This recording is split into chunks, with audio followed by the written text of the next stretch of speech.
Video games never translate well to tabletop games until they do.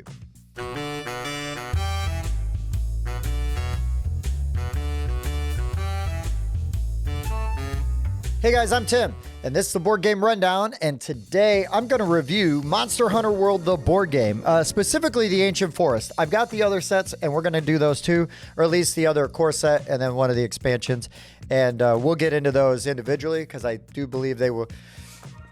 It's a good excuse to get to play them all, and they probably all kind of warrant their own attention. But this one specifically, just like the other core set, is a translation of a video game that I've never played. But I'll tell you what, after this, I'm going to look up getting that video game for my PlayStation because it seems pretty dang cool. So what we're doing here is we are going to select one of 4 heroes, and we are going out and we are hunting these monsters. Now, that's not the exact story and everything, but I'm kind of saving all those details from me getting them wrong. But what's going to happen is you're going to grab your character. They're going to have a unique a deck of attack cards. Depending on what weapon and armor you have, you're going to build your attack deck. Why that's important is you can upgrade your weapons and armor, which might give you different resistances. You're going to put different damage cards in your damage deck and things like that. And that's, again, where this game is really going to shine and sort of reward the grind. So what you're going to do is you're going to play a campaign of like 25 days, and you're going to, at the start of the campaign, you know, when you sit down to play this, you're going to decide which critter you're going to run and go after. So to start off, like, here's the Great Jagras. I'm saying that wrong, I'm sure. But it is a fanged wyvern, blah, blah, blah. And it's really scary and tough to kill. And what you are going to, it's got a health and it's got a different a level, because there's different levels of these monsters, and that'll determine the rewards types and the difficulties. So the harder ones to kill are going to give you better rewards. They're going to of course have higher health and maybe some different like resistances to attributes that you, or not attributes, but ailments, status ailments that you can inflict upon them. And yeah, you're going to build their little monster deck, so their behavior deck, so that's going to tell you what they're going to do when you're fighting them. And then the thing that surprised me about this game, because I thought it was just going to be like, here's a monster deck, you guys are playing your heroes, and you're going to try to kill this thing. Well, yes, that is what you're trying to do. But you have this really awesome, I love it, adventure book or quest book right here, right? So so for the first one, you're just gonna start on 1, and then you're gonna read what it says, and you're gonna follow the scout flies. You're gonna discard time cards, which are kind of your timer, one of your things that can help you lose the game, unfortunately. You're gonna discard a card. You're gonna gain a track token, which is gonna help you determine something in the behavior deck later on. And then you're going to move on to entry 21, right? And then you go to entry 21 and you read that, and then you're going to get kind of a this or that that you can do. And you're going to bop around and do all these things, and it's going to set up. That's like you tracking this monster that you're trying to find it and then kill. And so then once you've done all of that, it sort of sets the stage. So you might find some extra items. You might take some damage. You might lose some items. But then you find the monster and you're going to battle it. So, and that's, I mean, this part's really fun, and this part's really fun too. And this game has so many fun parts. I don't even know like what I like best and most. So anyways, you set up your monster, you've got your thing, you've built up your decks, and you've got these stamina boards here in front of you. And this is really neat. So you have a hand of 5 cards that are like your stamina cards, and they've got different stats on them. They might have range. They have like agility in case you're going to play it to like help you dodge. And you've got some break symbols on here, which are going to help you damage the monster in a different way, because if you can break down the different sections of him, you're going to get additional rewards at the end of the quest. And that is also super crucial and important. But you're going to draw like one of these monster behavior cards first. The monster is going to go first. You know, he shows up, bada boom, bada bing, and it tells you he's either going to attack the hunter that is closest or farthest. And then there's a priority system based on that, like how threatening, that the hunter might be. But yeah, and then he's going to either move forward or backwards or left or right. There's a range to the attack. There is a dodge level. There's damage. And then there's also like a symbol here indicating like the attack arc. Because on the base of the monster itself, he has sort of an X. And that's going to tell you not only where you're hitting it as far as its attack arc goes, because that's going to matter here. Because some parts of the animal or monster are armored and other parts are not. And he's going to deal the damage if you don't dodge it. You've got armor down here, which you can absorb, some of that damage. It'll help mitigate that. And then you're going to get to attack. And on that card, it's going to tell you how many hunters can attack before he goes again. And then how many of these cards, these attack cards, you can play on your stamina board. Now, if your board is full, you can't play any of these cards. And basically, when it's the hunter's turn, you've got two options. You can attack, which will allow you to move or sprint. You can discard cards to sprint, which will give you extra movement. Otherwise, you can just move one space, one node, as they call it. And then you can play the amount of cards that it tells you can play, right? So, and then some of these cards will combo off of each other. And then this little symbol with the little crosshair, right, is like a D-pad, a directional pad. And you can move, and then you will deal your damage. So you're going to resolve that also in the order that it is in the line. So if this is the only one there, you're only moving, and you're moving backwards one. And then some will trigger off of other cards, right? This is like draw an extra damage if you played a backstep this turn. So if you stepped back and then you do this, you can move up to 2 in any direction and then whack it. And then you're going to get an extra damage card to draw because you played a backstep earlier. And then you've got this little strike here, which is then going to help damage and potentially break parts of the monster. You might also encounter cards that'll have a symbol in the bottom right corner. That symbol is a combo symbol. And that's how many cards already need to be face up in your tableau before you can play this card. And if it's got that little stamina bar ending, then it has to be the last card you play. So you have to be mindful of how and where you do that. There's also cards with range. This guy has range 1 and 2 through most of his decks. The fellow with the bow obviously has more range.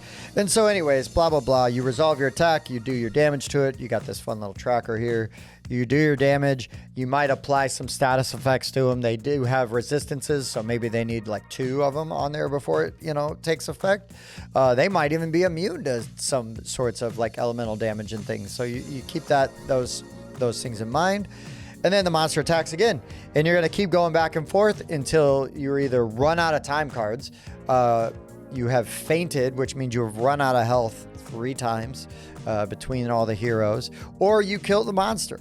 And if you kill the monster, then you've got this little chart on the back depending on how many heroes went up against it, you're going to get to roll these 6-sided die.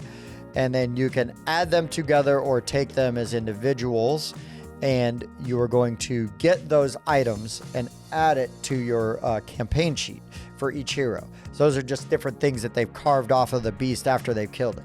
And this is, again, yet another awesome part of this game, is because then each hero has this armor forge reference and a weapon forge reference.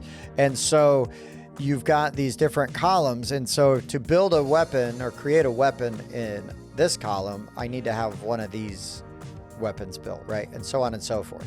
And these are all different things, like different types of ore and bones and maybe specific monsters, claws, and hide and things like that, because you're going to build better armor between your missions and better weapons. And then once you've upgraded those weapons, you're going to change your damage deck. So maybe to start, this deck had a bunch of 1s and a couple of 2s. Well, now I've upgraded my weapon. So I'm taking out a couple of those 1s, and now I'm adding a 3 in there. So I've got a better chance of doing more damage. So it's very cool. I have left out a ton of stuff. There's lots of things in this game, lots of little minutia and details, but they're all so rewarding and so much fun. The components are awesome. The miniatures, I mean, it's Steamforged. The minis are great. They look incredible. I mean, look at this freaking guy. I mean, the wings pop off so you can store them in the box, but this thing is massive and it's scary as hell. I would be terrified when we get to this part in the campaign. I've not gotten that far yet, but I can tell you, even just playing a handful of times and experiencing this campaign, I can already see where it's going because of the armor upgrade, and it's relatively easy to do even early on, so you start to get these upgrades right away. It makes you want to just re-rack and play again, and I don't feel like it takes that long. So you could do 2 missions in a night probably pretty easily, and then if you really wanted to put your head down and do a bunch more, you probably could. But and I've tried a couple of the different characters, just see how they play and how the dynamics feel, and holy cats, this game is super cool. I cannot get over how much fun I had with this. I thought like, oh, this looks interesting and this should be a good time. Have not played the video game, but I can tell you I'm going to go out and get the video game because this was so awesome. I can't wait to see what experience that provides, and then that will even give me more context for future reviews and videos. I've been doing this solo. I cannot wait to do this with Bob and some of the other guys and see how the game groups do. And I mean, honestly, I would just bring it in with the upgraded stuff that I've already done in the campaign.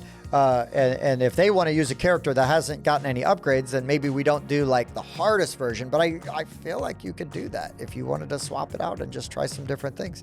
I could be completely wrong and maybe that's a disaster, but I'm willing to try it because that's how fun this game is.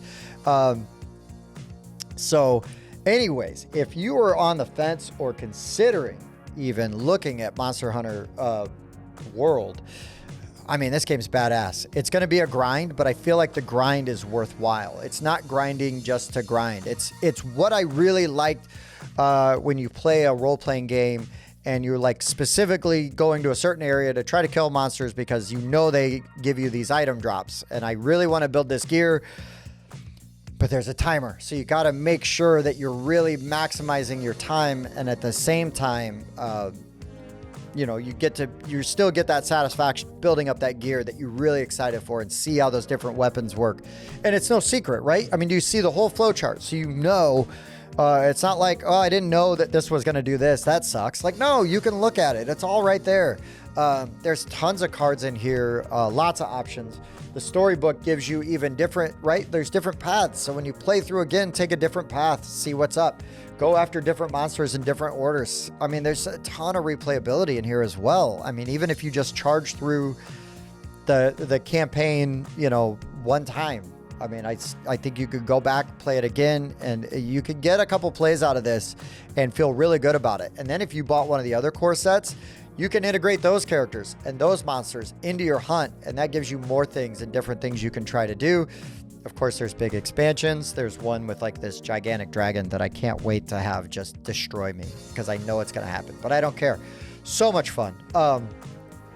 So not the lightest game, but not the heaviest thing. It looks more intimidating than it actually is. There's a couple of fiddly things that you will want to keep in mind and be ready for when you're looking at who you're going to play this with. I printed off some player aids off of Board Game Geek because it needs them.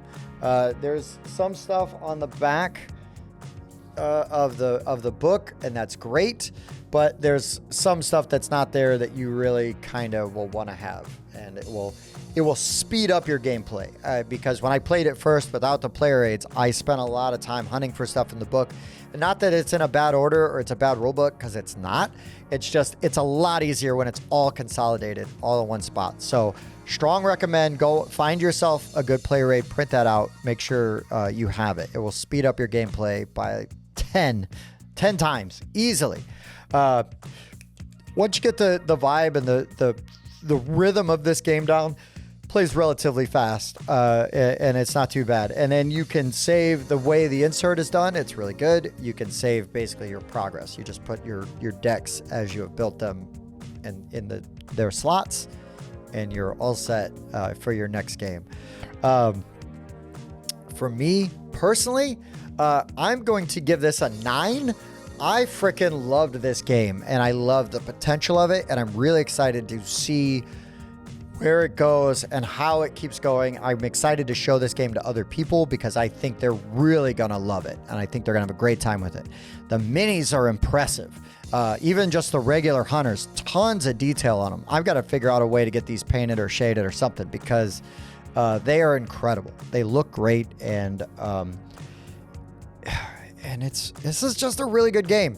I had a great time with this, and I look forward to not only playing more of this campaign, but trying out the other core set, and then at least one of the expansions. So we will have more videos for Monster Hunter World coming. But for now, as far as the Ancient Forest goes, very strong recommend. This is a 9 out of 10 for me. I will play this. I will teach this to people that I think would like it and would have no problem with it. It's almost sort of like with Mechs vs. Minions, where I didn't mind playing the early scenarios over and over so people could kind of get an idea of the mechanics.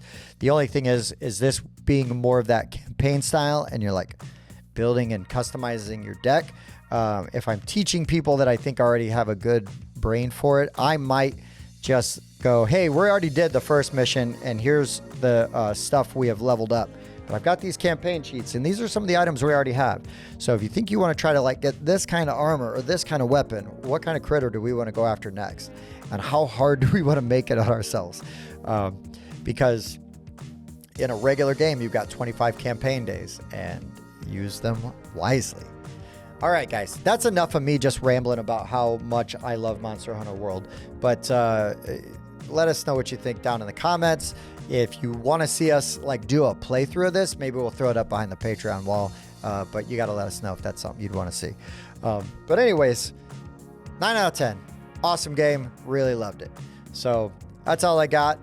Thank you for watching. For the Board Game Rundown, I've been Tim.